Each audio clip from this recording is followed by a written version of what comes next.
미국 어느 대학의 연구팀이 사람의 행동 가운데 이 협력과 이 배신 중 어느 쪽이 신체 건강에 유익한가를 조사했습니다. 일정한 사람을 모아놓고 서로 협력했을 때와 또 서로 배신했을 때 이 뇌의 신경이 어떻게 이렇게 움직이는가라는 것을 연구했어요. 그 결과 어떤 일을 긍정적으로 협력했을 때 이 뇌에서 즐거움을 유발하는 어떤 신경 조직이 최고조로 달하는 그런 현상을 발견했습니다. 또 반대로 이 나쁜 감정을 갖거나 또 어떤 이 배신하는 마음, 어떤 배신하는 경우를 이 뇌 신경 이 조직 활동을 보니까 그때는 또 저하되는 것을 보게 되면서 이 건강이 매우 해롭게 되는 그런 결론을 찾아냈습니다. 우리가 하나님을 따르고 섬기는 우리의 신앙도 그렇습니다. 긍정적인 마음이야 하고 그래야 우리의 신앙도 또 우리의 영혼도 우리의 육신도 더 건강해질 수 있다라는 것을 우리가 이것을 통해서 발견할 수 있습니다.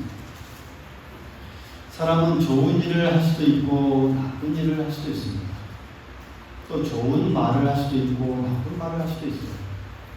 좋은 생각을 할 수도 있고 나쁜 생각을 할 수도 있어요.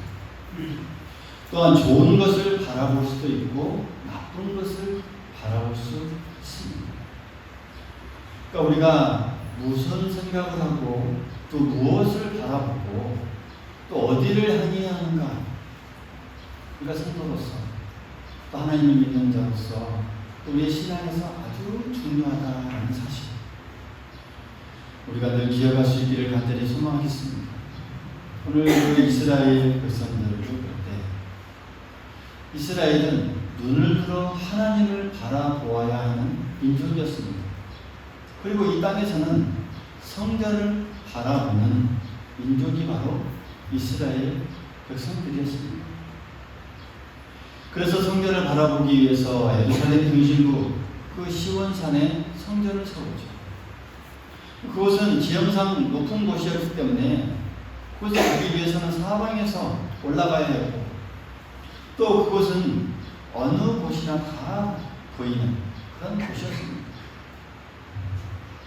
오늘 이 말씀은 솔로몬이 그토록 바라고 원했던 그 성전이 이제 완공되고 또 그 언약궤가 이제 성전으로 들어오게 되면서 하나님께 감사 기도 드리는 내용이 이어지는 그 8장, 그 8장의 일부분 우리가 오늘 본문으로 읽었습니다. 그래서 오늘 우리는 이 본문 말씀을 통해서 그들이 왜 그토록 성전을 그리워하고 또 성전을 사모했는지, 또 그 성전을 향하여서 그들이 무엇을 위해 기도했는지 이런 것들 우리가 살펴보면서 오늘 우리도 이 하나님의 교회를 향한 우리의 마음과 또 자세를 다시 한번 또 살펴보면서 귀한 은혜를 깨닫는 시간이 될 수 있기를 간절히 소망하겠습니다. 먼저 왜 이 성전을 그들이 바라보았는가 하는 점입니다. 왜 그들이 성전을 바라보고 또 바라보고 향했을까? 이 8장 처음부터 쭉 읽다 보면 우리가 읽지는 않았지만 그 처음 부분에 보면 왜 성전을 바라보았고 또 바라보아야 하는지를 쭉 이야기하고 있습니다. 11절에도 보면 여호와의 영광이 여호와의 성전에 가득하니더라 라고 나옵니다. 13절에 보면 주를 위하여 계신 성전을 건축하였사오니 주께서 영원히 거하실 처소로소이다 라고 고백하고 있고 16절에도 보면 내 이름을 둘 만한 집을 성전으로 표현하고 있습니다. 그러니까 성전이야말로 하나님의 영광이 가득한 곳이고 또 하나님께서 영원히 거하실 처소이시고 또 하나님의 거룩한 이름을 두시는 그 집이다라고 이렇게 성전을 표현하고 있습니다. 성전이 그러한 곳이었어요. 그래서 이스라엘 사람들에게 이 성전이라고 하는 것은 자기가 사는 집보다도 소중했습니다. 그래서 그들은 기도를 할 때도 성전을 올라가면서 기도를 해요. 또 성전을 올라갈 형편이 되지 못하면 멀리서 성전을 바라보고 또 성전을 향하여서 기도했던 것이죠. 우리가 잘 아는 다니엘만 해도 그렇습니다. 다니엘은 그 나라가 망할 때에 포로로 잡혀간 그 젊은이 중에 한 사람이었습니다. 근데 그 어려운 상황 속에서도 그 나라의 왕의 신임을 얻어서 포로 출신으로 그 나라의 총리가 되었습니다. 그러다 보니 그 기득권을 빼앗긴 바벨론 조정의 대신들의 어떤 시기와 질투가 이만저만이 아니었습니다. 그래서 그들은 다니엘을 제거할 음모를 꾸몄죠. 새로운 법안을 만들어서 이 왕의 제가를 받아냈습니다. 그 법안이 무엇입니까? 만일 왕 외에 다른 신에게 절하거나 또 기도하는 사람이 있으면 지위 고하를 막론하고 누구든지 굶주린 사자굴에 넣어서 처형한다는 그 법안을 만들어 왕의 제가를 받아냈습니다. 그러니까 이것은 다니엘이 항상 예루살렘을 향해서 문을 열어놓고 매일 3번씩 기도한다는 그런 사실을 알고 그들이 세운 이 계략이었던 것이죠. 법령이 공포된 그날부터 누구라도 다른 신에게 절하거나 기도하면 이제 다 사자굴에 들어가야만 했습니다. 다니엘서 6장 10절에 보면요, 이렇게 기도하고 있습니다. 다니엘이 이 조서에 왕의 도장이 찍힌 것을 알고도 자기 집에 돌아가서는 윗방에 올라가 예루살렘으로 향한 창문을 열고 전에 하던 대로 하루 3번씩 무릎을 꿇고 기도하며 그의 하나님께 감사했더라 라고 기록하고 있습니다. 그러니까 다니엘이야말로 목숨을 걸고 죽을 각오로 이 성전에 있는 예루살렘을 향하여서 멀리서 기도한 것입니다. 성전을 향하는 그의 열정과 신앙, 정말 그것이 그를 살렸고 그가 기적의 역사를 체험할 수 있었던 것이죠. 우리가 잘 아는 이 한국교회의 가장 존경받는 인물 중에 하나인 고 한경진 목사님, 우리가 잘 압니다. 그 한경진 목사님의 일화 중에 하나입니다. 영락교회를 이 건축할 때의 일이죠.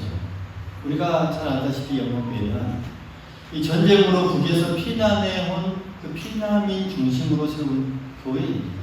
그 교회를 건축할 때 목사님이 이렇게 교회 앞에 강권을 했습니다. 여러분, 삭개오는 예수를 믿자마자 5분 만에 재산의 반을 드렸습니다.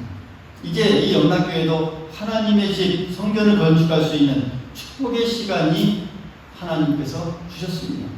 그러니 이번 주 이제 기공 예배를 드리려고 하는데 철사업을 드리려고 합니다. 삭개오처럼 재산의 반을 하나님께 드릴 수 있는 사람만 이 기공 예배에 참석하십시오 라고 광고했습니다. 참 대단한 광고죠. 이렇게 광고할 수 있는 한국교회 목사가 참 몇이나 될까요? 그런데 이 기공 예배에 37명, 37명이 참석했다는 한국교회의 유명한 일화가 있습니다. 그래서 영락교회가 건축되었습니다. 37명이 재산의 반을 하나님께 드려서 세운 교회가 바로 한국교회의 참 어떻게 보면 제주의 지주가 되는 영락교회죠. 그런데 놀라운 사실은요, 그 후 30년이 지나 그 기공예배에 참석한 37명을 조사해보니 모두가 다 이 한국의 300대 재벌 안에 다 들어있었다고 합니다. 하나님의 성전을 사랑하고 사모하고 또 바라보고 성전을 향하는 그 자들에게 하나님께서 얼마나 큰 복과 은혜를 내려주시는지를 잘 우리가 이 사건을 통해서 알 수 있습니다. 성전은 하나님이 머무시는 곳입니다. 할렐루야. 하나님의 영광이 가득한 곳입니다. 하나님께서 그 이름을 두시는 곳, 다시 말하면 하나님의 집입니다. 예수님께서 말씀하셨죠. 내 아버지의 집이다 라고 예수님께서도 말씀하셨죠. 그래서 본문 역시 이 성전의 중요성을 강조하고 있습니다.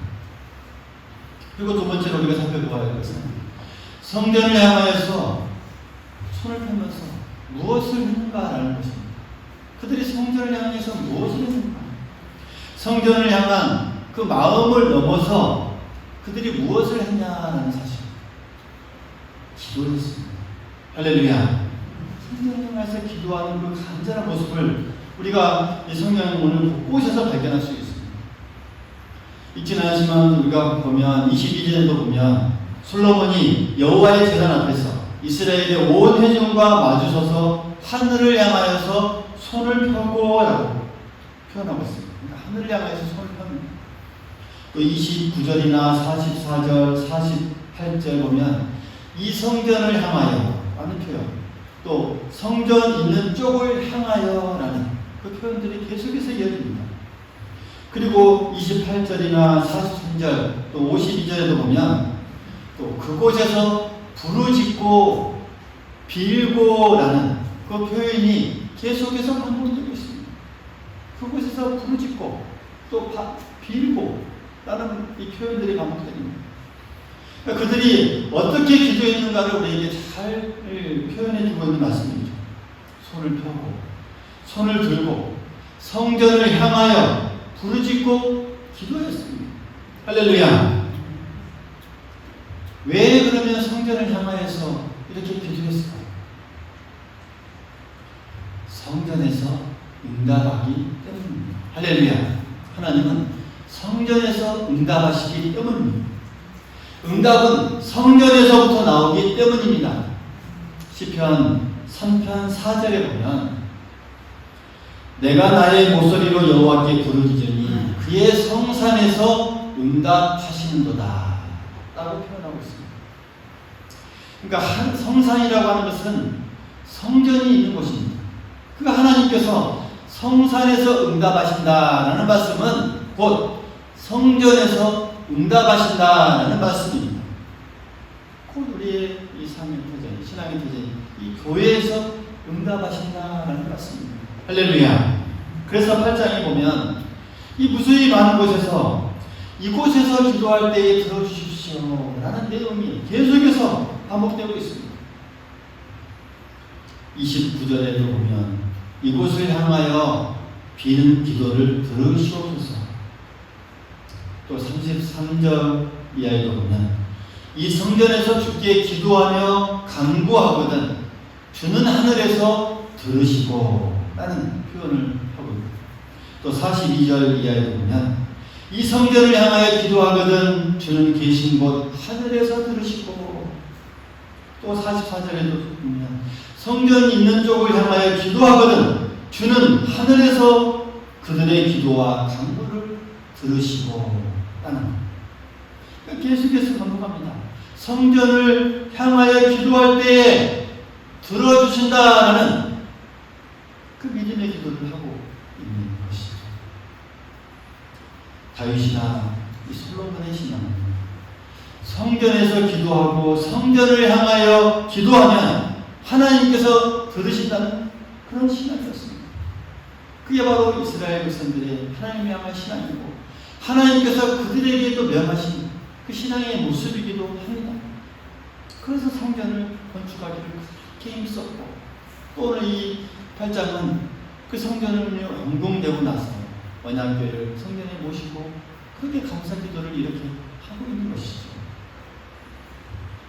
이렇게 성전을 향하여서 기도를 하는 이유가 무엇입니까? 바로 위에서 말씀드린 대로 성전은 바로 누가 머무시는 곳입니까? 하나님께서 머무시는 곳. 그 하나님의 거룩한 이름을 두시는 곳이기 때문입니다. 그만큼 성전은 이 신앙에 있어서 아주 중요한 곳이다 라는 것을 우리에게 말씀해 주고 있습니다. 여러분, 어떤 시청의 이 어떤 문화예술회관이나 또 어떤 서울에 있는 뭐 예술의 전당에 있는 그런 어떤 이 피아노나 이런 것들 한번 보십시오. 정말 이 유명하고 아주 비싼 제품들이죠. 보통 교회의 피아노는 그것들에 비하면 참 이 저가의 것들이라고 말할 수 있죠. 그러나 이 교회 안에 있는 것들을 네가 뭐라고 부릅니까? 뭐라고 그래요? 성구라고. 할렐루야. 가득한 물건이라고 부르죠. 성구라고 불러요. 왜요? 하나님을 예배하는 데 사용되기 때문에 바로 이 거룩한 성전, 교회 안에 있기 때문에 성구라 부릅니다. 우리를 뭐라고 부릅니까? 성도라고 부릅니다. 성도라고 부릅니다. 이것은 성전 중심으로 살고 성전에서 하나님을 예배하고 성전을 사모하며 그렇게 살기 때문입니다. 또 그렇게 살아야 바로 성도가 되는 것입니다. 여러분, 교인이 있고 또 신자가 있고 제자가 있습니다. 교인은 등록하고 교회를 그저 등락거리는 사람입니다. 그래서 교인 가운데는 진실한 교인도 있을 수 있고 거짓된 교인도 있을 수 있습니다. 그러나 신자는 예수를 구주로 고백하고 구원받은 사람들입니다. 다시 말하면 거듭난 사람들이죠. 그러나 제자는 다릅니다. 제자란 거듭났을 뿐만 아니라 주를 위해 헌신하는 사람들입니다. 주를 위해 물질과 시간과 재능을 바치고 자신을 이 주의 것으로, 주님의 것으로 드리는 사람들이 바로 제자입니다. 우리나라의 이 교인만 해도 예전에는 1000만이 넘었는데 지금 800만, 900만 이렇게 또 말을 하기도 하죠. 이 가운데 나쁜 영향을 끼치는 이 사람들, 그냥 교인일 뿐이죠. 신자도 아니고 제자도 아닙니다. 목사도 마찬가지죠. 성전 중심으로 사는 사람, 하나님 중심으로 사는 사람이 진정한 성도다라고 말할 수 있습니다. 할렐루야. 그들은 하나님이 성전에 계심을 믿기 때문에 성전을 향해서 날마다 향해서 바라보고 사모하고 기도하고 성전에서 그렇게 예배를 드리는 것입니다. 또한 세 번째로 우리가 살펴봐야 할 것은 무엇을 그들이 기도했습니까? 무엇을 구했습니까? 성전을 향해 보면서 그 기도하는 내용이 무엇이었느냐라고 하는 것이죠. 34절에도 보면 주의 백성 이스라엘의 죄를 사하시고 그들의 조상들에게 주신 땅으로 돌아오게 하옵소서. 죄를 사해 주십시오 라는 것을 내용으로 기도했습니다. 또 35절부터 보면 비가 오지 않아 땅이 메마를 때에 비를 내려 주옵소서 라고 기도했고요. 또 37절부터 보면 그 기근과 전염병이나 재앙이 계속될 때 기도하거든 응답해 주십시오 라고 기도하면서 또 44절부터 보면 전쟁이 일어났을 때도 전쟁에서 포로로 끌려갔을 때에도 성전을 향해 기도하면 이기게 해주시고 돌아오게 해달라라는 그런 내용으로 계속해서 기도하고 있습니다. 천지지변도 재앙도 전쟁도 또 고통도 질병도 그 모든 것 다 우리 앞에 어려움 앞에 다 하나님께 기도하면 들어주시고 해결해 주신다라는 것이 바로 이 솔로몬의 신앙이었습니다. 성전을 향해서 늘 바라보는 그 신앙의 모습, 바로 이런 내용이었습니다. 여러분, 천재지변이나 재앙이나 실패나 고통은 어느 시대에나 누구에게나 있습니다. 누구에게나 다가올 수 있고 또 만날 수 있습니다. 그러나 그런 것들을 어떻게 대처하느냐에 따라서 그 결과가 달라진다는 사실이죠. 오늘날 코로나 후유증으로 인해서 교회 안에서도 이러한 이 후유증이 이런 심각하게 퍼지고 있는 이런 한국교회의 상황입니다. 그래서 코로나 이후의 교회라는 이런 주제로 또 많은 말들을 하고 세미나를 하기도 하고 또 글을 적기도 합니다. 코로나가 교회에 불러일으킨 그 변화에 대해서 사람들이 여러 가지만 합니다. 그 논하는 주제 중에서도 하나가 바로 주일 성수에 관한 부분을 첫 번째로 뽑습니다. 그 주일을 거룩하게 구별해 드려야 한다는 그 신앙의 절개, 한국 교회가 정말 유지해왔고 최우선적으로 이렇게 가져왔던 그 신앙의 전통이었지만 이제 이것에 대한 어떤 이 탈피 현상이 일어난다는 점이죠. 그래서 예배 곧 교회라는 예배 곧 봉헌이라는 그런 어떤 공식이 이제는 하나씩 깨어져 그 신앙의 변화가 일어난다는 것이죠. 교회에서 예배를 드리고 교회를 향하는 그런 신앙이 다 무너져 버렸다는 그런 점입니다. 그래서 교회를 나가지 않고도 그저 이 대충 인터넷이나 TV로 설교를 들으면 그냥 다 예배를 드렸다, 주일 성수를 했다, 대리 만족해버립니다. 현장적인 그 예배가 드려지는 그 않는 상황 속에서 그걸 통해서 다 만족해버린다는 사실이죠. 주일 성수했다, 잘 지켰다, 그냥 여겨버린다는 그런 것이죠. 더 무서운 것은 이것으로 인한 이 영적인 후유증들이 나타난다는 것이죠. 근데 교회에 나올 마음이 없어집니다. 교회에 점점 안 나가게 됩니다. 말씀을 듣고 찬송을 부르고 기도를 드려도 이제 감격이 없습니다. 왜요? 직접 나가서 그러지 않아요. 현장적인 어떤 뜨거운 하나님과의 만남의 그런 역사를 경험하지 못하니까 의무적으로 나와 앉았다 돌아가고 또 기쁨이 이제는 넘치지 않습니다. 그러한 어떤 후유증이 심각해집니다. 이런 현상으로 우리의 영혼이나 신앙이 해이어져 버리는 그런 현상이 계속적으로 나타나고 또 반복되는 그런 한국교회의 그런 현실을 우리가 바라볼 수 있어야 합니다. 여러분, 이런 어려운 시대 앞에 또 어떤 다르게 보면 이런 재난의 시대 앞에서 우리의 신앙이 더욱더 견고하게 설 수 있는 비결은 무엇입니까? 바로 교회를 향한 그런 우리의 신앙입니다. 성전을 향한 그 신앙이 다시 한번 회복되고 다시 한번 우리 안에서 열렬히 뜨거운 모습으로 나타나야 된다는 사실입니다. 여러분, 솔로몬은 왕이었습니다. 이 왕의 위치는 백성들이 왕을 향해 무릎을 꿇고 손을 들고 왕을 높이는 것이 그런 이 당시의 관습이었습니다.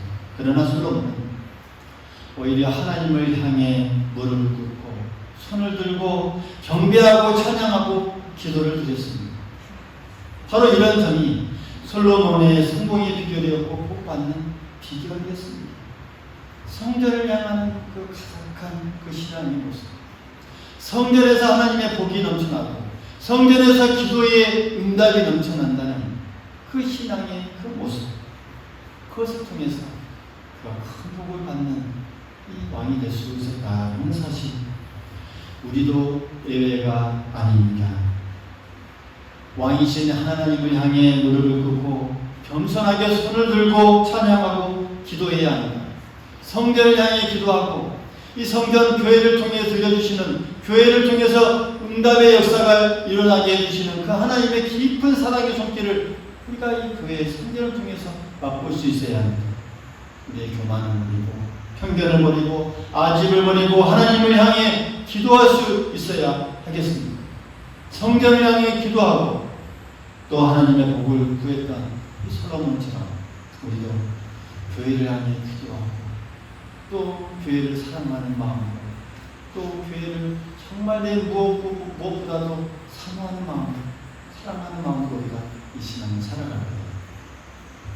이 교회를 통해 주시는 그 하나님의 복을 우리도 다 경험할 수 있다는 사실, 우리 모두 깨달을 수 있기를 간절히 소망하겠습니다. 교회를 향한 신앙 더욱더 우리에게 깊어지고 더욱더 짙어질 수 있기를 간절히 소망하겠습니다.